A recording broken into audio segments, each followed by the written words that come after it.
दोस्तों, आज हम भारत माता के अनगिनत वीर सपूतों में एक उनके लाडले सपूत, महान स्वतंत्रता सेनानी शहीद भगत सिंह जी के धर्म और परमात्मा के संबंध में कुछ विचार जानेंगे। ये उद्धरण शहीद आज़म की जेल नोटबुक नामक पुस्तक से ली गई है।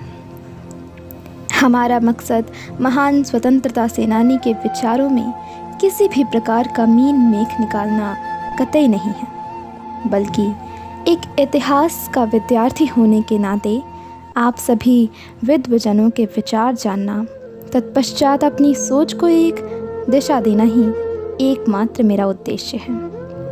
तो आइए ईश्वर, धर्म तथा रहस्यवाद पर भगत सिंह के विचारों के बारे में कुछ जानें। यह इसलिए भी ज़रूरी है कि आज हर तरह के प्रतिक्रियावादी, रूढ़िवादी और सांप्रदायिकतावादी लोग भगत सिंह तथा चंद्रशेखर आज़ाद के नाम और यश को अपनी निज की राजनीति और विचारधारा के पक्ष में इस्तेमाल करने की कोशिश कर रहे हैं। अपने आप को नास्तिक बताते हुए भगत सिंह ने शुरू के क्रांतिकारियों के तरीके और दृष्टिकोण के लिए पूरा सम्मान प्रदर्शित किया है और उनकी धार्मिकता के स्रोतों की पड़ताल की है।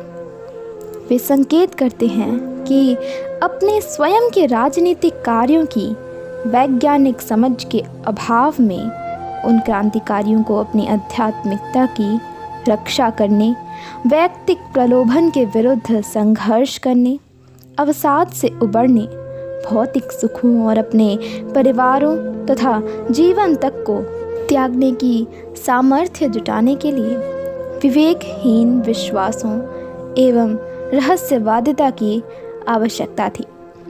एक व्यक्ति जब निरंतर अपने जीवन को जोखिम में डालने और दूसरे सारे बलिदान करने के लिए तत्पर होता है, तो उसे प्रेरणा के गहरे स्रोत की आवश्यकता होती है।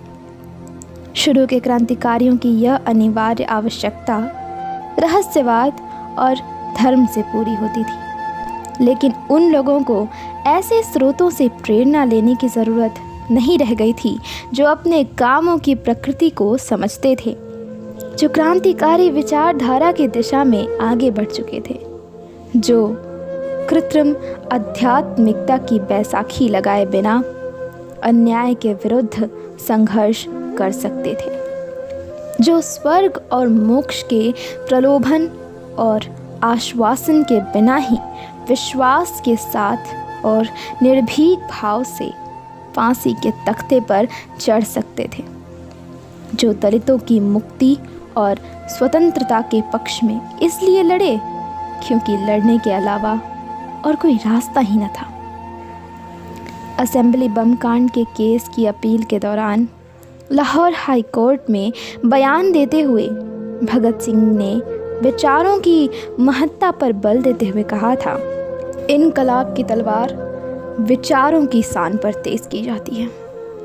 और उसके आधार पर उन्होंने यह सूत्र प्रस्तुत किया कि आलोचना और स्वतंत्र विचार किसी क्रांतिकारी के दो अपरिहार्य गुण हैं, और यह कि जो आदमी प्रगति के लिए संघर्ष करता है उसे पुराने विश्वासों की एक एक बात की आलोचना करनी होगी, उस पर अविश्वास करना होगा और उसे चुनौती देनी होगी। इस प्रचलित विश्वास के एक एक कोने में झांक कर उसे विवेकपूर्वक समझना होगा। उन्होंने दृढ़ता के साथ कहा था कि निरा विश्वास और अंधविश्वास खतरनाक है, इससे मस्तिष्क कुंठित होता है और आदमी प्रतिक्रियावादी हो जाता है। भगत सिंह स्वीकार करते थे कि ईश्वर में कमज़ोर आदमी को ज़बरदस्त आश्वासन और सहारा मिलता है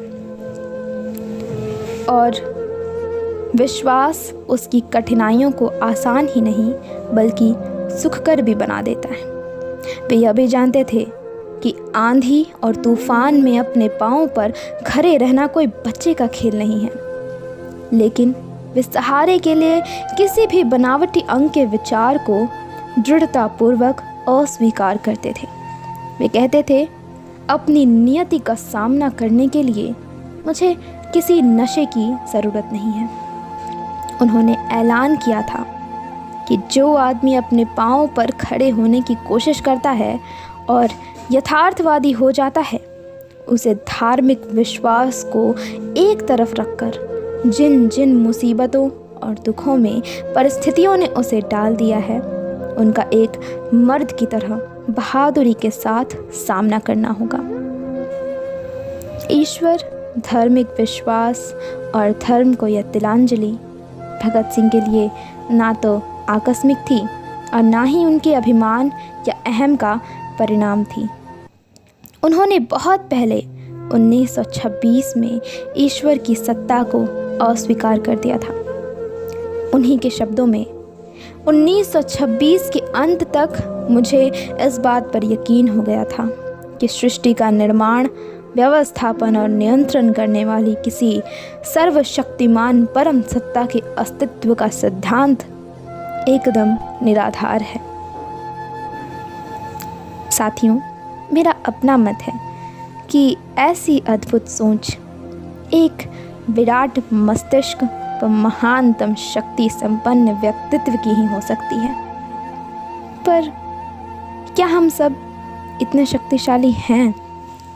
पर क्या हम सब में इतना सामर्थ्य है कि अपनी जीवन इस विचारधारा के अनुरूप ढाल सकें? मुझे लगता है भगत सिंह ने इसका जवाब भी उपर्युक्त अपने विचारों में सम्मिलित कर दिया है। कृपया इस संदर्भ में आप अपने विचारों से मुझे अवश्य अवगत करें, जो मेरे मार्गदर्शन का कार्य करेगा।